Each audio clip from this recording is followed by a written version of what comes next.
Hi, this is Mike Mangini from the band Dream Theater in my home studio in good old Massachusetts. My first drum set was a three-piece kit. I was 3. My next drum kit was a 4-piece kit with real drums at age 4, but it was so long ago that drum heads like this weren't available, so you had to make your own drum head out of sheets. Over the years, I evolved into what you see now. That all happened because I realized how much I loved classical music and orchestration.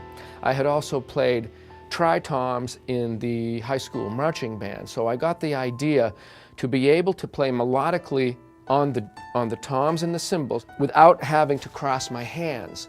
So I set up my first version of this drum kit before being able to play it. When people don't understand something, they typically don't get it or don't support a person who changes it up like that. So I had to withstand a lot of criticism. What are you doing that for? Why do you have so many of this and that? And why do you need all that stuff? Well, that's because I hear the music a certain way. I was trained as a classical musician. I had to wait sometimes a couple of minutes just to hit a triangle. You know, so that taught me how to value every single note. And in the end, the heck with everybody. I'm happy doing this. It just took me a long time to train my body how to react to the thoughts I was having. The relationships that I have with my endorsement companies is a humongous part of my life. I need equipment, and I need equipment to be in the places that I am, and I need the equipment to be great and consistent, so that's the most important thing. Forming a really open communication, honest relationship with these companies has been so rewarding on a personal and professional level. For example, I've been able to offer ideas to the companies, and they've responded. Pearl developed the strongest cable hi-hat that I've ever played, so I can't do this setup without the hi-hats being raised up. So them responding has been huge. They made me a golden ratio. That's the ratio between the diameter and the depth snare drum with the wood specification that I wanted.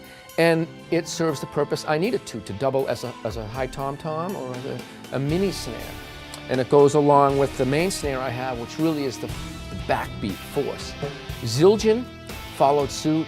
They made the trash former, this bent hunk of metal that's very inexpensive, and you can place cymbals on top of it or underneath it. What's so wonderful is that they took the time to try a few versions so that they ended up with one that worked really, really well. And you know, my sound, the way that I follow, for example, Jordan Rudess, when he plays keyboard, I follow the tone of his patch with these stacks. And it's a very musical thing to me. They also made my signature drumstick. Now, a drumstick this size is typically going to be about 35 grams.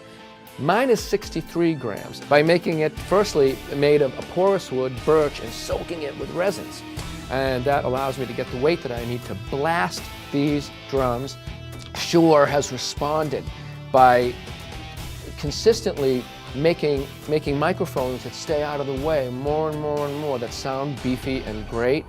Remo has responded. They've upped the quality of the mylar so I don't dent the drum head so much.